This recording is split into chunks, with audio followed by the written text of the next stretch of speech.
Number pharmacology का chapter number 40 start करेंगे। GIT and antiemetic drugs on page number 540 Lippincott से मैं आप लोगों को पढ़ाऊँगी।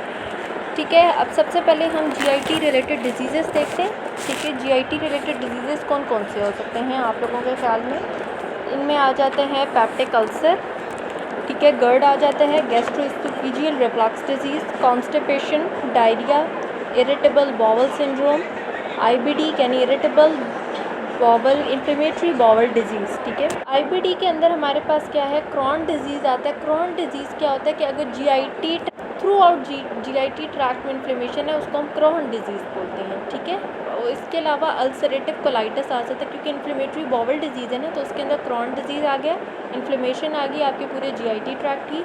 सेकेंडली अल्सरेटिव कोलाइटिस होता है, अगर लार्ज इंटेस्टाइन का जो पार्ट हमारे पास कोलॉन है उसके अंदर किसी किस्म की इन्फ्लेमेशन आ रही है, then it is called ulcerative colitis. सबसे पहले जो हम इसमें डिस्कस करेंगे वो पेप्टिक अल्सर्स को देख लेते हैं। ठीक है, पेप्टिक अल्सर्स किस तरह से फॉर्म होते हैं। पहले मैं आपको नॉर्मल फिजियोलॉजी समझा देती हूँ। क्या होता है कि स्टमक में HCl बन रहा होता है, ठीक है, उसके लिए हमारे पास प्रेजेंट होते हैं बाइकार्बोनेट्स जो उसको न्यूट्रलाइज करते हैं, जिसकी वजह से आपका HCl की सिक्रीशंस नॉर्मल रहती हैं। ठीक है, इसी तरह हमारे पास प्रोटेक्टिव मैकेनिज्म में म्यूकस आता है जो प्रोटेक्शन प्रोवाइड कर रहा होता है। अब जो डैमेजिंग फैक्टर्स आते हैं वो क्या आते हैं कि अगर HCl बहुत ज़्यादा हो जाएगा, हाइड्रोक्लोरिक एसिड स्टमक के अंदर ज़्यादा होने की वजह से जो म्यूकोजल लेयर होती है आपकी स्टमक की, वो आहिस्ता आहिस्ता उसको इरोड करना शुरू कर देता है, उसको ख़राब करना शुरू कर देते हैं, उसमें सोर्स बनना शुरू हो जाते हैं, ज़ख़म बनना शुरू हो जाते हैं। यानी वहाँ पे क्या होता है कि वो आपकी लेयर जो है स्टमक की इरोड होना शुरू हो जाती है, या कोई इन्फेक्शन आ जाती है जैसा हेलिकोबैक्टर पाइलोरी इन्फेक्शन है, जो कि ग्राम नेगेटिव इन्फेक्शन है, बैक्टीरियल इन्फेक्शन है, वो भी आपकी म्यूकोजा लेयर को डैमेज करना शुरू हो जाती है। अब बॉडी अगर इन दोनों के दरमियान बैलेंस रखती है, यानी ये दोनों मैकेनिज़्म डैमेजिंग और प्रोटेक्टिव मैकेनिज़्म बैलेंस्ड होने चाहिए। नॉर्मल कंडीशंस में तो बैलेंस्ड है ना, कि अगर HCl ज़्यादा होता है तो वो बाइकार्बोनेट्स उसको न्यूट्रलाइज कर देते हैं। बट कुछ भी इन्फेक्शन हो रही है किसी भी रीज़न की वजह से, किसी भी डिज़ीज़ की वजह से, अगर ये बैलेंस डिस्टर्ब हो जाए तो क्या होगा, एसिड सिक्रीशन बहुत ज़्यादा होना शुरू हो जाएगी, म्यूकस सिक्रीशन बहुत कम होना शुरू हो जाएगी, और जिसकी वजह से एपिथेलियम लेयर जो है वो डैमेज होना शुरू हो जाएगी, उसमें सोर्स बनना शुरू हो जाएंगे, जिसको हम अल्सर्स कहते हैं। ठीक है, ये तो नॉर्मल फिजियोलॉजी हमने देख ली कि असल में स्टमक में हो क्या रहा था और इस बैलेंस के डिस्टर्ब होने से क्या बन रहा है। अब पेप्टिक अल्सर का मतलब क्या होता है? पेप्टिक का मतलब है कि अगर एसिड सिक्रीशन बहुत ज़्यादा हो जाती हैं उसकी वजह से अल्सर्स बन रहे हैं, सोर्स बन रहे हैं। अल्सर क्या है? सोर्स। तो अगर एसिड की वजह से सोर्स बन रहे हैं then it is called peptic ulcers. फिर पेप्टिक अल्सर्स की भी दो टाइप्स आ जाती हैं फर्दर, दो तरह। अगर जीआईटी में अल्सर्स हैं तो then it is called gastric ulcers. ठीक है, ड्यूडेनम में जो आपका फर्स्ट पार्ट होता है स्मॉल इंटेस्टाइन का, वहाँ पे अल्सर्स बन रहे हैं, then it is called duodenal ulcers. ये हमें नेम से ही जो है वो समझ आ जाएगी कि ये कौन सा अल्सर है। अब अगर हम इसमें जो हमने नॉर्मल फिजियोलॉजी देखी, आपने देखा कि इसमें क्या चीज़ इंक्रीज़ हो रही है, HCl इंक्रीज़ हो रहा है। सेकेंडली आपके पास म्यूकस सिक्रीशन क्या हो रही है, कम हो रही है। या थर्ड आपने पढ़ लिया कि कोई भी इन्फेक्शन आ रही है जिसमें हेलिकोबैक्टर पाइलोरी इन्फेक्शन है। ठीक है, अगर हम ट्रीटमेंट स्ट्रैटेजीज़ बनाएं इस सब चीज़ों को देखते हुए कि हमारे पास HCl ज़्यादा हो रहा है, इन्फेक्शन बॉडी में आ रही है, म्यूकस सिक्रीशंस कम हो रही हैं, तो हमें इससे क्या समझ आती है कि हमने ऐसा ट्रीटमेंट, ऐसी स्ट्रैटेजीज़ बनानी है जिससे हम HCl सिक्रीशंस को कम करें, H पाइलोरी को इराडिकेट करें। किस तरह से करेंगे? एंटी माइक्रोबियल थेरेपी के थ्रू। फिर एंटासिड्स थे जिसमें मैग्नीशियम और एल्युमिनियम हाइड्रोक्साइड आता है, एल्युमिनियम हाइड्रोक्साइड आएगा जो कि एसिड को न्यूट्रलाइज करता है। ठीक है, उसको न्यूट्रलाइज करेगा, तो हम एंटासिड्स दे सकते हैं, एंटी माइक्रोबियल दे सकते हैं, HCl सिक्रीशंस को रिड्यूस करेंगे। और फोर्थ पॉइंट में आपने क्या करना है, म्यूकस प्रोडक्शन को इंक्रीज़ करना है, इन्हांस करना है। तो ये तो हमने देख ली कि हमने किस तरह से ट्रीटमेंट स्ट्रैटेजीज़ बनानी है ताकि हम इराडिकेट कर सकें आपके बैक्टीरियल इन्फेक्शन को भी, एसिड को नॉर्मल लेवल्स पे ला सकें, और ये सारी चीज़ें हम उसको नॉर्मल कर सकें।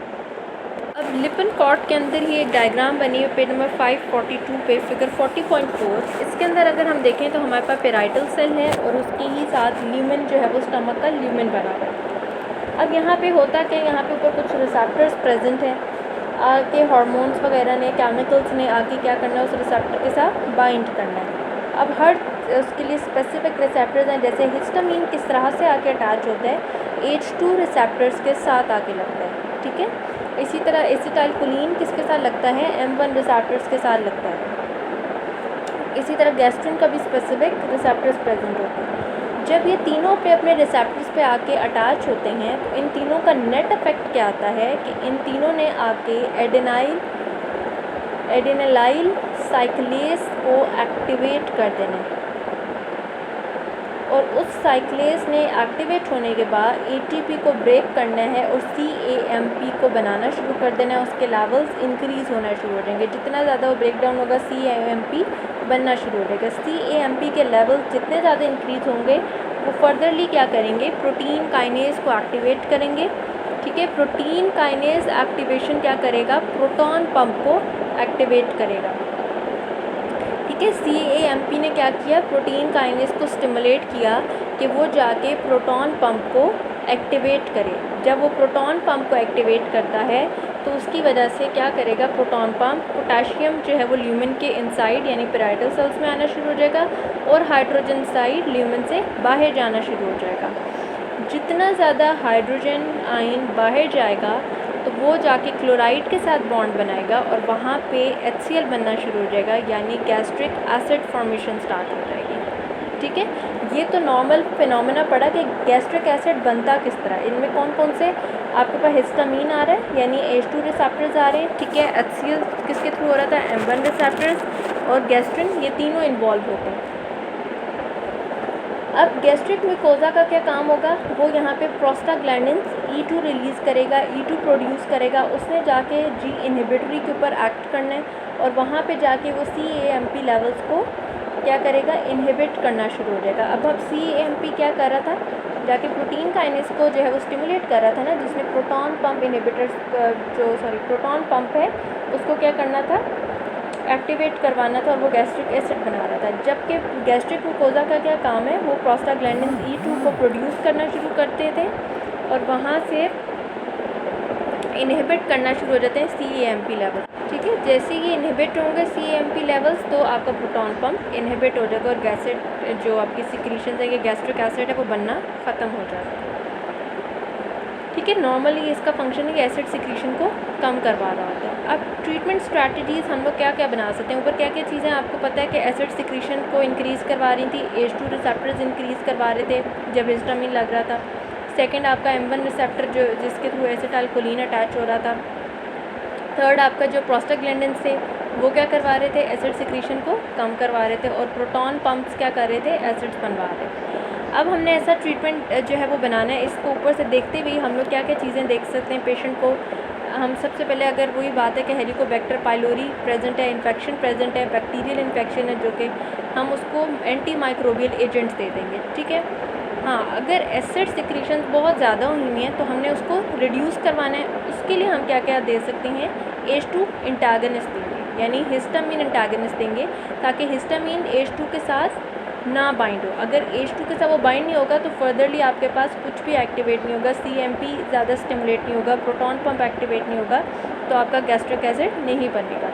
इसी तरह हमने एसिटाइलकोलिन ब्लॉकर्स दे देने, M1 ब्लॉकर्स, जिसके अंदर आपके पास आ जाता है पायरेनज़िपीन एंड सेकेंडली टेलेनज़िपीन आ जाते हैं, ठीक है। ये दो ड्रग्स M1 ब्लॉकर्स हैं हमारे पास। इसी तरह प्रोस्टाग्लैंडिन E2 एगनिस्ट देंगे। एगनिस्ट क्यों दे रहे हैं, ताकि PGE2 के लेवल्स ज़्यादा इंक्रीज़ हों, क्योंकि PGE2 का क्या काम था, एसिड सिक्रीशन को कम करवाना। तो जितने ज़्यादा PGE2 होंगे वो एगनिस्ट क्या करेगा, उसको जाके और एक्टिवेट करवाएगा ताकि एसिड सिक्रीशंस को कम किया जाए बॉडी में।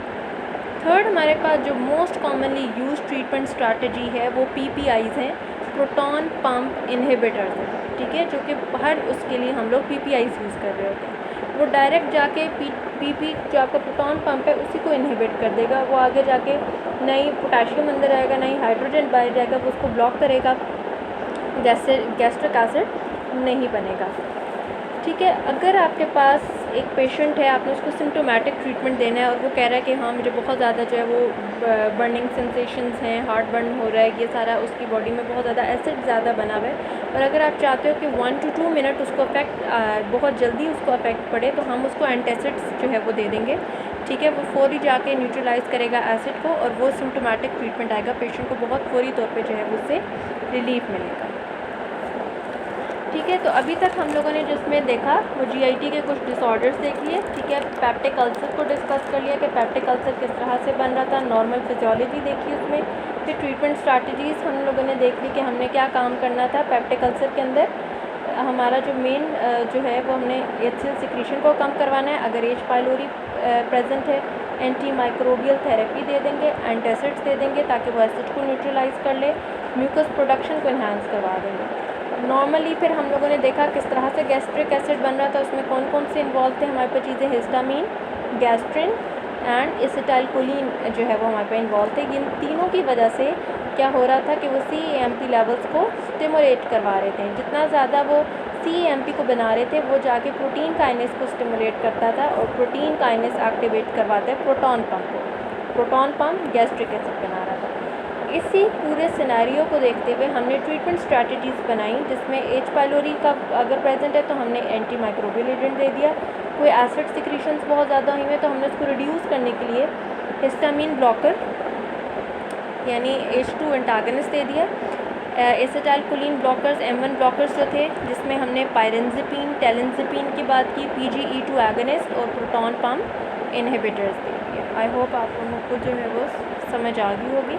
ठीक है, अगर कोई भी क्वेश्चन हो तो आप मुझसे कमेंट बॉक्स में पूछ सकते हैं।